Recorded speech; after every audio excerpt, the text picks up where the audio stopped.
go back. Alright, so I'm facing a Zerg player. So the first thing I do right off the bat is I already know from all the failures of building on the high ground, all the failures of the Baleen Bust, all the failures of the Ravager Rush, the Overlord drops. All of that right there is in my head right now, and because I've established a set of building patterns and timings, it's for that purpose. For all those times that I got Baleen busted and Road Ravager Rust and dropped, Ling dropped. I remember those and I go, how do I defend that? So that's what I'm doing here. I'm learning how to defend it by putting a pylon, a forge, and a gateway as I'm going to go scout.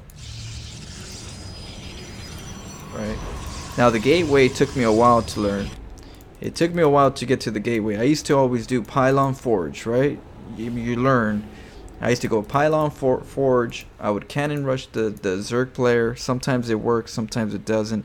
When it doesn't work, then I end up going back home going, oh shoot, I need to get Stargates, you know?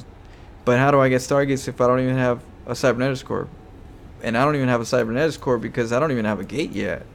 So I can't even get to the Cybernetics core just to get to the Stargate. I have to get a gate, then a Cyb, and then I gotta get a Stargate, right? So I stopped. I figured out why I lost a lot. It was because my Void Raids didn't get there in time, or it was because my Stargate was like a little bit late, and I just couldn't get through the Baleen timing or the Ravager timing. And so I've learned to cannon rush and still add a gateway for the follow-up.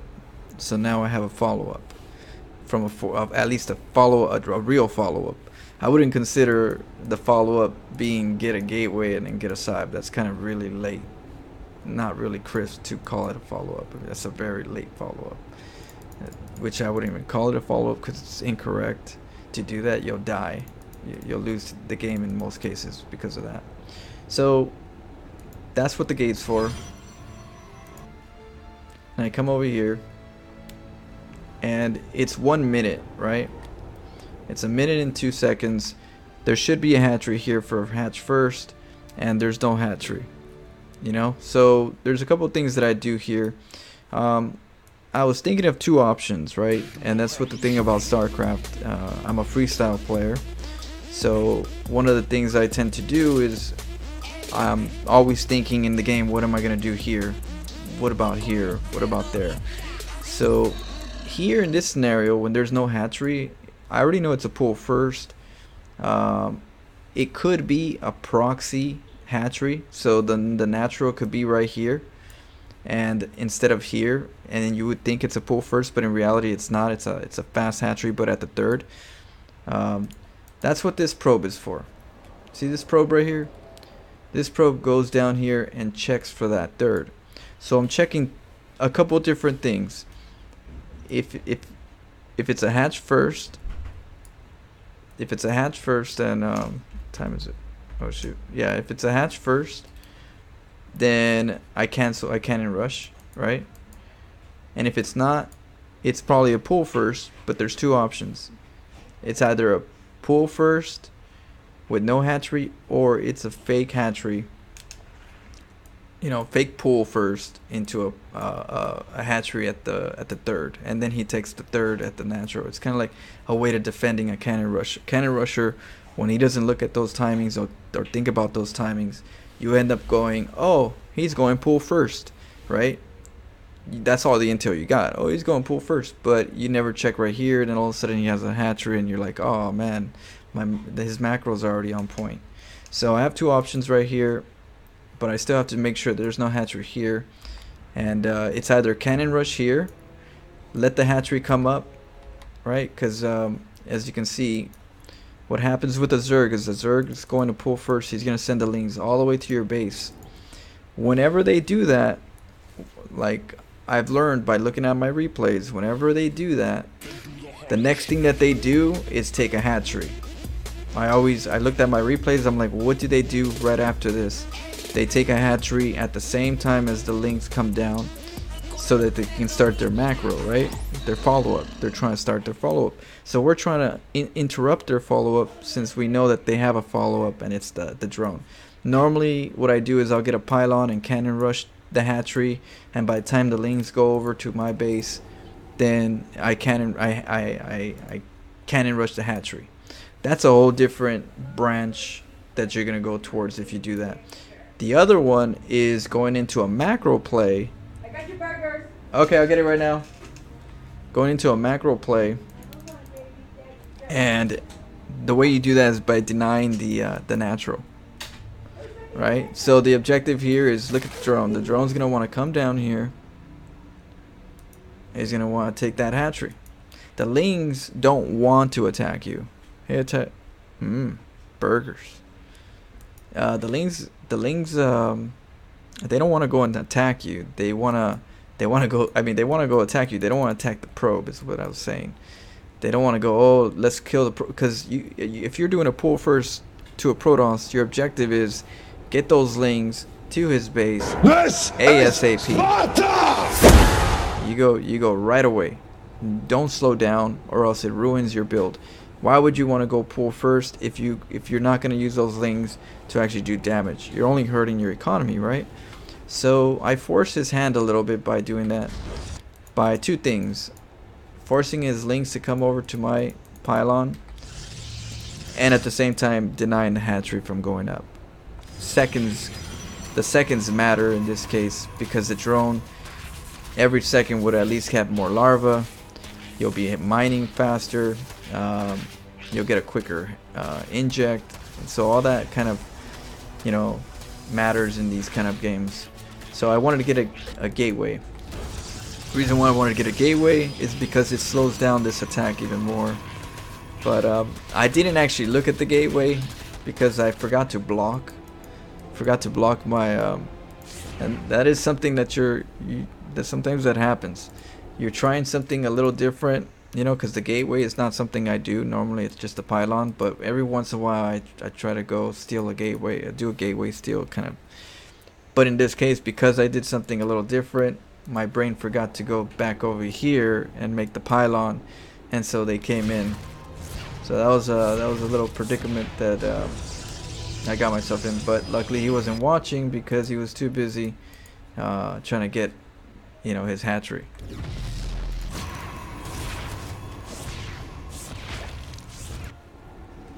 Now he's gonna get his hatchery, right? So in this stage he's gonna get his hatchery and I'm gonna get my nexus. We're both gonna macro. The only thing on this one is he went pull first. So for pull first, one of the main things I have to watch out for is a bailing bust. Bailing bust is like one of the first things I have to watch out for here, and I wasn't really too prepared for it. My Zealot, I put him inside because of the lanes, and then I wasn't supposed to. I kind of did that, forgot to cancel. So I'm using them right now to scout for the Overlord and for a potential Overlord drop on Lings or a potential Nidus. Even though the Nidus, it's not going to hurt the Nidus, but the Void Raid will be at least supporting the Zealot in this case. The Zerg is going for a very heavy macro follow-up. He's trying to get back the lead that he gave me, due to the fact that he went pull first and didn't get any harass done. It's like something that Zergs do not want to happen. It's like, and so that's kind of how you take care of a pull first for a Zerg. If they go pull first, you just defend a macro and you are technically in the lead if you know how to play late game.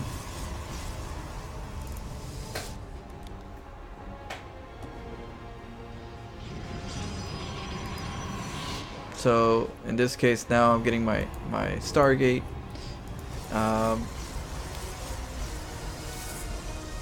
If you notice, I'm saturating my gases. The gases are very important to take, but you have to know when to take them. Sometimes you don't take these in some builds. Sometimes you take these right away. Sometimes you don't take them right away. You fill this up, then you take these. So there's certain rules depending on what builds you're doing, and you eventually get there if you eventually start breaking down your builds and finding out what you need and what you don't need first. And what I need right now is Oracle gas. What I don't need is a lot of minerals, because Oracle's the gas is more. I'm more gas deprived in this build than I am mineral deprived. And so because of that, I have to get double gases right away.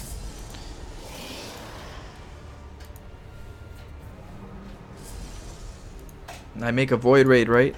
You're going for Oracle void raid build, right? That's gas heavy. Yeah, exactly. I have no choice, and I'll tell you why in a second.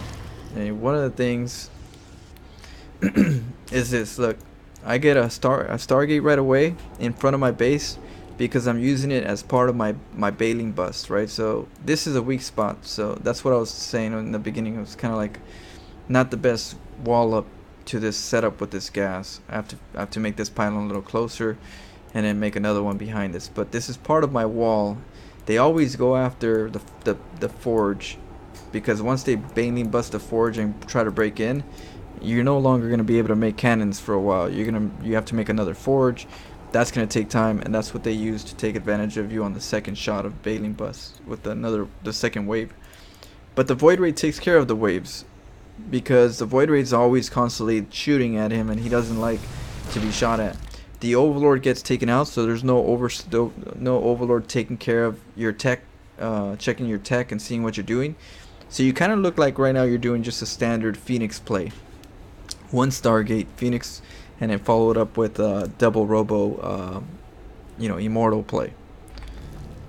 It's kind of what they're doing. I gotta go straight to his third, because the third is normally up, and I want to take out damage to the hatchery, and I want to at least take out the queen if I could. Take out the queen would be my first choice.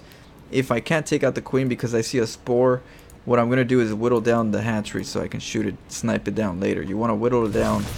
I call that it's what you call a setup and a payoff. You set it up. He doesn't know why you're hurting it, but he doesn't know that there's a payoff at the end, which means it's gonna be less time for my oracles to kill it, because it's already damaged. And so sometimes you get a little bit of damage, sometimes you get halfway damaged, sometimes you're at 3/4. It really depends on your game and your opponent, but nonetheless, it's still a setup and a payoff. There's less shots to it now, so you can get in there quicker, less energy used, or get in there quick so you don't get attacked. Yeah, he did, but that's okay. I'll tell you why. Because the void raid right here is the only one creating harass, and what the void raid's doing is taking out overlords from areas that would be here for the oracles, and it's annoying the Zerg player constantly for right now. What the void raid does is it checks for the third, tries to do harass, it checks for overlords, it clears out the lings most of the time here and here, and so now I'm gonna send him to get distracted. So he's gonna get distracted, right? This is one annoying void raid. He's attacking my queen, then he tried to take out the hatchery, comes over here, takes the gas, tries to snipe that. So right now he's a little agitated at this void raid. It's not just a regular void raid now, it's a pain in the ass void raid, and a pain in the ass void raid kind of needs to be dealt with a little bit more than a quick void raid that just popped up and you're like, oh, he's going void raids, And so because of that, you're coming in with the Oracle. And with the Oracles, I came in. I knew that there was a spore here from the Void Raid, so I dodged this spore because it's not going to be engaging what I'm going to go do, which is attack the lair. And I'm choosing to attack the main base in this particular build because I'm trying to eliminate his tech. So I could go over here and take out his hatchery and his drones, but the hatchery is just a hatchery. It's not a lair. This is a layer, and so with the layer taken out, then it's gonna slow him down in tech upgrades. He can't get 2/2 upgrades without it. He can't get his spire without it. Saw how I took out his spire. I saw that it was a spire. Okay, that's the choice that he was trying to do. I quickly made phoenixes behind it right after, and I noticed that there was mutas that were popping out of here. So as I'm taking out the layer, the next thing that I do, right when it's almost done, you know, I have a little bit more energy. I'll just try to take out as many of these that you can, so that he doesn't have a spire no more. So whatever you kill on these cocoons, even though the resources go back to the Zerg, you still keep him from getting mutas. So that's why I come over here. That's one muta that can't be produced. That's another muta that can't be produced. That's another. So if anybody tells you that oracles can't shoot mutas, they're lying, because you could shoot down mutas. They just have to be undeveloped at the moment, you know, and then you can shoot them down with the oracles. So now that I know that I can't get to the rest of them, you take out the hatchery and you recall back home, right? And he's right there with mutas. You know that he's gonna have mutas from the other stack, so this is just wiping some mutas out. That's just keep the counts kind of controlled. But now he's gonna get a layer. It's gonna take him forever. And here goes my oracles. Now at this time I'm making my phoenix, and I want to go over to take out this. Actually, I spot this base. I want to take out this base.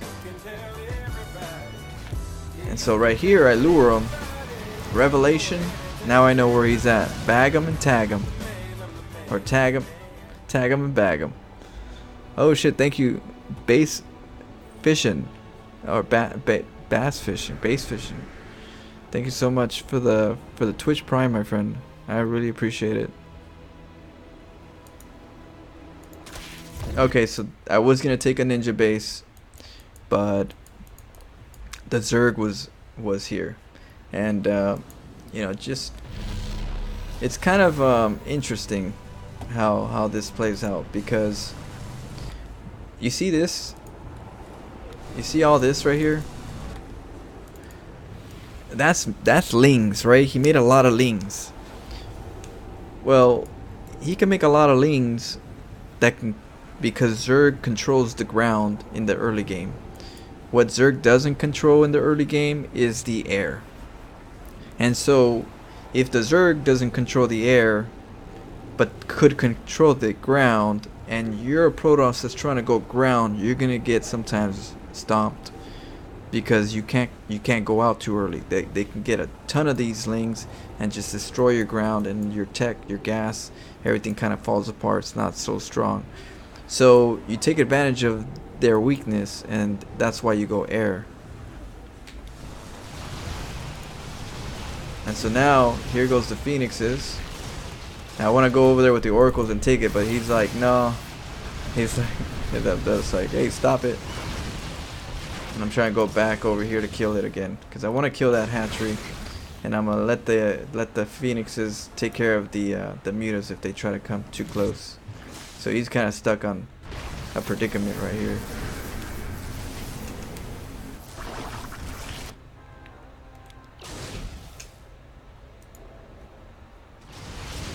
Yeah, you see all these lings? You can't do anything with them, but in most cases you could.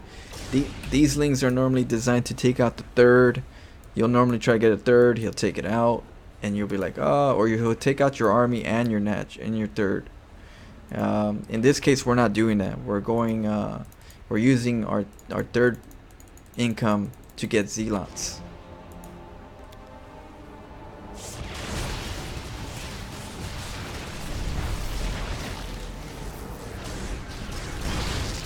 Take out the mutas.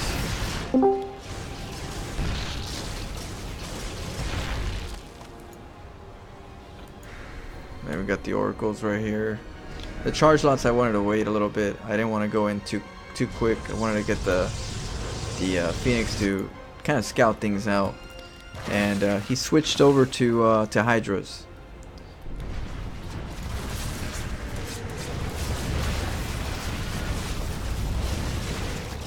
And that's not the best thing for him if I'm going charge lots. But he hasn't seen my charge lots. He's just seen Phoenixes and Oracles. So now that I've seen Hydras, this is my cue. This is my cue to go in. and you know, he's got a lot of hydras, a lot of lings. Should be comfortable, right?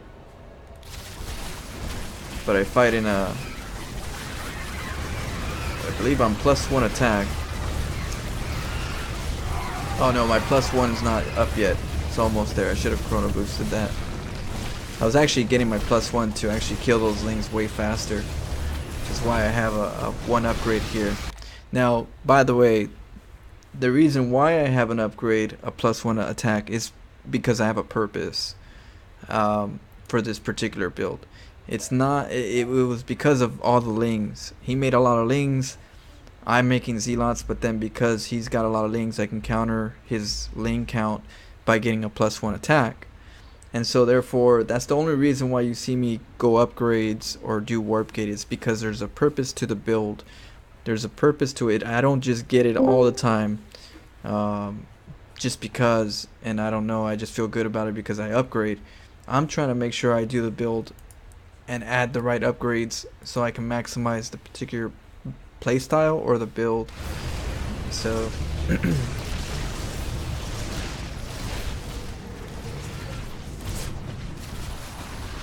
yeah, at this point right there, he wanted to lure me up there. I said nope, I'll go down here while you move up there, and that's like a quick micro because I don't want him to try to lure me. I want him to have to come to me now.